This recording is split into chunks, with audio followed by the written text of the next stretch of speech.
तो अभी अभी बड़ी खबर आ रही है। पूर्व मुख्यमंत्री और जेएमएम के बागी बन चुके चंपई सोरेन ने अपना इस्तीफा भेज दिया है, अपना इस्तीफा दे दिया है। उन्होंने पार्टी के सभी पदों से इस्तीफा देने की बात कही है और उन्होंने गुरुजी को पत्र लिखा है। चंपई सोरेन ने जेएमएम के सभी पदों से इस्तीफा देने का ऐलान कर दिया है अपने आप में। अब इसके साथ ही उन्होंने बीजेपी में जाने की खबरों को पुष्ट कर दिया है। हालांकि वो बयान पहले भी दे चुके थे। एक्स पर पोस्ट कर एक बार फिर अपने दर्द को बताने का प्रयास किया है और उन्होंने अपने इस पत्र में लिखा भी है, गुरुजी को एड्रेस करते हुए लिखा है कि आप अपने स्वास्थ्य कारणों की वजह से सक्रिय नहीं हैं और इस वजह से अब कोई ऐसा प्लेटफॉर्म नहीं बचा जहां वो अपना दर्द बयां कर सके और यही उनकी राजनीतिक मजबूरी है। इसी वजह से उन्होंने जेएमएम छोड़ने का फैसला किया है। तो अब देखने वाली बात ये होगी कि अब इस पर रिएक्शन जेएमएम की तरफ से क्या कुछ आता है। एक्स पर पोस्ट कर चंपई सोरेन ने इसकी जानकारी अपने समर्थकों को दी है और अब इंतजार इस बात का है कि मंत्री पद से इस्तीफा वो कब देते हैं और उसका प्रारूप क्या कुछ सामने रखते हैं। क्या वो सीएम के पास जाकर इस्तीफा देते हैं, हेमंत सोरेन के पास, या सीधे राजभवन जाकर अपना मंत्री पद से इस्तीफा देते हैं, इस पर भी सवाल हैं। हमारे साथ हमारे वरिष्ठ सहयोगी राकेश रंजन जी जुड़े हैं। राकेश जी, तो जिस घड़ी का इंतजार था, क्योंकि उनके रांची लौटने के साथ ही कहा जा रहा था कि वो इस्तीफा देंगे और उन्होंने इस्तीफा गुरुजी को एड्रेस करते हुए दिया है। जी हाँ, और ख़ास बात है कि उन्होंने जो पत्र में लिखा है आदरणीय गुरुजी लिखा है और उसके बाद जोहार के साथ उन्होंने जो अपना रेजिग्नेशन लेटर है वो आगे लिखा है। इसमें जो एक चीज़ अगर आप गौर करें उदय, तो जो देखने वाली बात है कि जब वो लिखते हैं कि आपके मार्गदर्शन में, तो जो एक सम्मान गुरुजी के प्रति उनका है वो दर्शाने की वहाँ पर वो कोशिश करते हैं। और उन्होंने कहा कि जिसके लिए हम लोगों ने जंगलों, पहाड़ों एवं गांवों की खाक छानी थी, आज पार्टी अपनी उस दिशा से भटक रही है। तो जब वो कहते हैं कि जंगलों, पहाड़ों और गांवों की खाक छानी थी, तो ये यहाँ पर उस चीज़ के बारे में भी स्पष्ट करते हैं कि वो संघर्ष किस तरह से उन्होंने गुरुजी के साथ मिलकर जो है किया है और झारखंड अलग राज्य के निर्माण के लिए जो गुरुजी के मार्गदर्शन में चंपई सोरेन सहित कई नेता जो हैं वो वहाँ पर एक्टिव रहे थे। तो इसके बाद फिर वो एक नज़दीकी भी दिखाने की कोशिश करते हैं। अगर आप पत्र को आगे पढ़ें तो वो कहते हैं, झामुमो मेरे लिए एक परिवार सा रहा है और मैंने कभी सपने में नहीं सोचा था कि मुझे इसे छोड़ना पड़ेगा।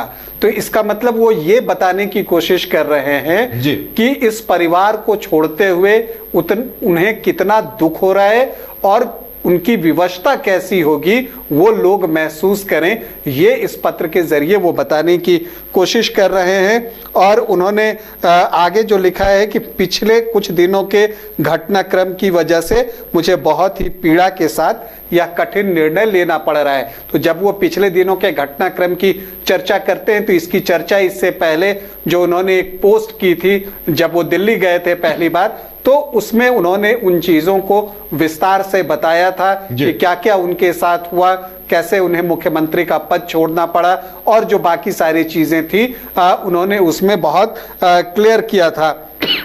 तो ये सारी चीज़ों को आप देखें तो बहुत सोच समझकर ये पत्र लिखा गया है और इसमें जो उनके जज्बात हैं उसकी पुट भी आपको देखने को मिलेगी, वो पुट इसमें है। लेकिन अगर आप इसे देखें तो पॉलिटिकल रूप से भी जो संदेश वो देना चाहते हैं वो देने की उनकी कोशिश जो है इसमें दिख रही है। बिल्कुल, और जिस तरह से उन्होंने एक लंबा चौड़ा पत्र इससे पहले भी लिखा था जब वो पहली बार दिल्ली गए थे, और उसी की अगली कड़ी यहाँ दिखाई दे रही है। लेकिन राकेश जी, अब इंतजार इस बात का होगा कि वो मंत्री पद से इस्तीफा कैसे देते हैं। देखिए, मंत्री पद से इस्तीफा देने के लिए तो मुझे लगता है कि वो अपना रेजिग्नेशन मुख्यमंत्री हेमंत सोरेन को भेजेंगे और फिर मुख्यमंत्री जो है उसे स्वीकार करते हुए गवर्नर के पास जो है आगे प्रेषित करेंगे। ये एक प्रक्रिया होती है, मुझे लगता है कि उसका अनुपालन जो है चंपई सोरेन करेंगे। लेकिन इन चीज़ों में जो है बहुत ज़्यादा कुछ बचा नहीं है, क्योंकि चूंकि ये तय हो चुका है कि चंपई सोरेन ने अपनी एक अलग राह पकड़ ली है, अब वो बीजेपी के साथ हैं। तो ये भी हो सकता है कि मंत्री पद के साथ साथ वो विधायक के पद से भी इस्तीफा दे दें और उसके लिए फिर उन्हें जो है विधानसभा अध्यक्ष के पास जाना होगा। तो ये सारी चीजें हो सकती है, लेकिन जो मूल बात है वो ये है कि जब चंपाई सोरेन अब जेएमएम से अलग रहेंगे तो जो कोल्हान पिछली बार जब चुनाव हुआ था 2019 में और जिस तरह की सफलता कोल्हान में इंडिया गठबंधन को मिली थी, तब इंडिया गठबंधन नहीं था, तब जेएमएम, आरजेडी और कांग्रेस ने मिलकर चुनाव लड़ा था। तो वहां पर जो कामयाबी जेएमएम को मिली थी, खास करके अगर आप देखें तो 11 सीटों पर 2 सीट कांग्रेस को मिला था और 1 सीट सरयू राय के पास रहा था 2019 में। मतलब बीजेपी का सुपड़ा साफ हो गया था कोल्हान से। तो वहां पर अब चंपई सोरेन के अलग होने से उसका क्या इंपैक्ट पड़ता है, क्योंकि आप मानकर चलिए कि इस बार जो सरकार बनी थी उसमें इन 13 सीटों का योगदान बहुत महत्वपूर्ण था। तो इसमें अगर कुछ भी डेंट लगता है तो मुझे लगता है कि इंडिया गठबंधन को नुकसान उठाना पड़ेगा। बिल्कुल, अब इंतजार इस बात का है, देखिए कि वो मंत्री पद से या विधायकी से इस्तीफा देते हैं, किस तरह से देते हैं। और बीजेपी के लिए भी अब कहा जा सकता है कि मिशन कोल्हान शुरू हो चुका है, क्योंकि देखिए एक तरफ चंपई सोरेन आए हैं, चर्चा इस बात को लेकर भी चल रही थी कि 30 तारीख को उनकी ज्वाइनिंग होगी, उसके बाद एक बड़ी रैली भी आयोजित होनी है कोल्हान में और उसके लिए अमित शाह ने भी आने की सहमति दी है। हालांकि इसका स्पष्ट कार्यक्रम अभी तक सामने नहीं आया है, लेकिन बीजेपी का मिशन कोल्हान लगता है शुरू हो चुका है और रेलवे की सौगात भी मिली है आज ही। या बिल्कुल, देखिए ये बीजेपी की कोशिश होगी, जब आप किसी सरकार को अपदस्थ करना चाहते हैं और उसकी जगह लेना चाहते हैं तो आप जो पहला प्रयास करते हैं वो ये करते हैं कि अपने आप को मजबूत करते हैं। तो उसके लिए भी आप देखिए कि चंपई सोरेन जो है बहुत कारगर साबित हो सकते हैं, खास करके कोल्हान के रीजन में। और दूसरी बात जो है, आप क्या करते हैं, विपक्षी को वहां कमजोर करते हैं जहां वो मजबूत है। तो अगर आप देखें कि जेएमएम मजबूत कहां है सबसे ज्यादा, तो वो आपको संथाल और कोल्हान ही दिखता है।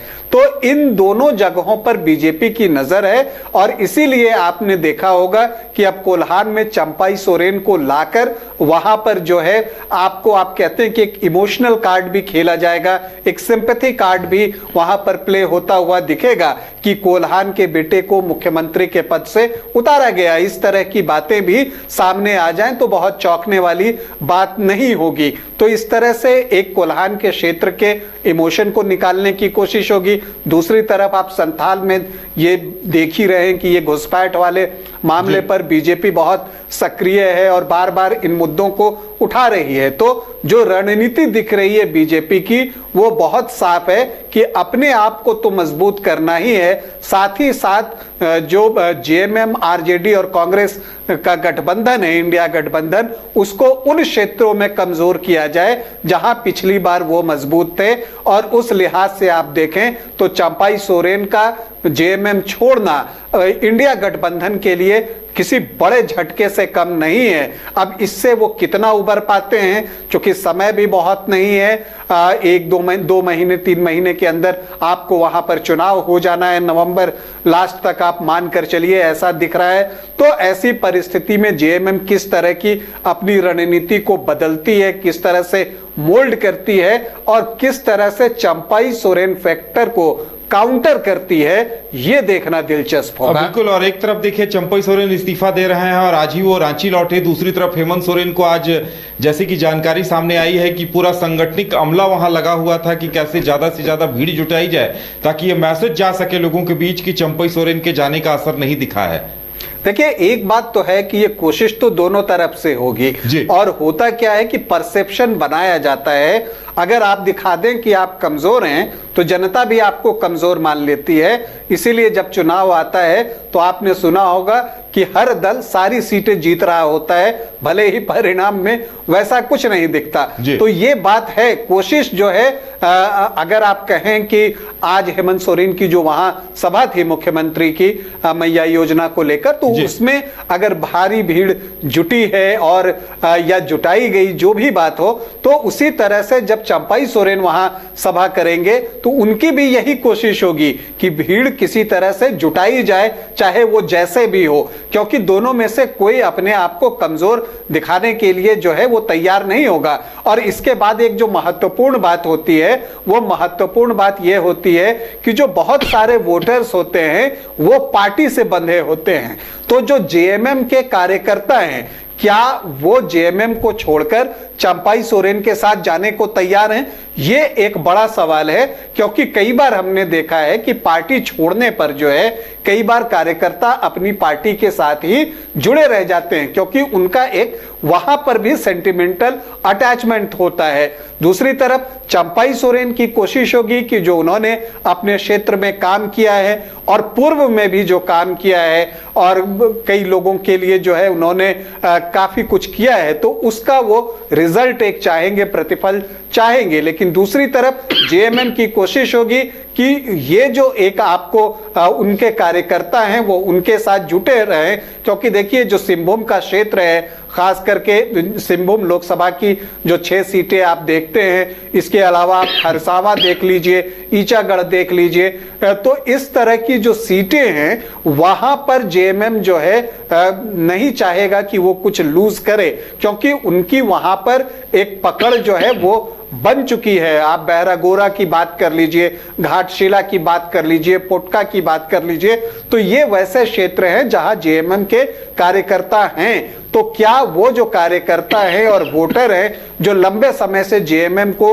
वोट करते हुए आ रहे हैं, क्या वो चंपाई सोरेन के दूसरी तरफ जाने से उनकी तरफ चले जाएंगे? ये एक बड़ा सवाल है। दूसरी तरफ बीजेपी इस उम्मीद से चंपाई सोरेन को अपने पार्टी में लेकर आ रही है कि इन क्षेत्रों में जहां पर कि कई बार कई क्षेत्रों में करीबी मुकाबले होते हैं, वहां पर उसका असर पड़ेगा। और जो ये 14 सीटें हैं कोल्हान की, उसमें जैसे बीजेपी पहले भी कई बार जो है डबल डिजिट तक पहुंच सका है, 2000 में ही उसके पास यहां 10 सीटें थी कोल्हान की, तो उसकी कोशिश होगी कि वो इन 14 सीटों में से 8 से 10 सीट निकालने की कम से कम जो है वो कोशिश करे। दूसरी तरफ जेएमएम की पूरी कोशिश होगी कि वो 2019 के प्रदर्शन को दोहराए, और अगर उसे न दोहरा पाए तो उसमें डेंट बहुत न लगे, 14 में से 8-9 सीटें कम से कम उसे जरूर मिले।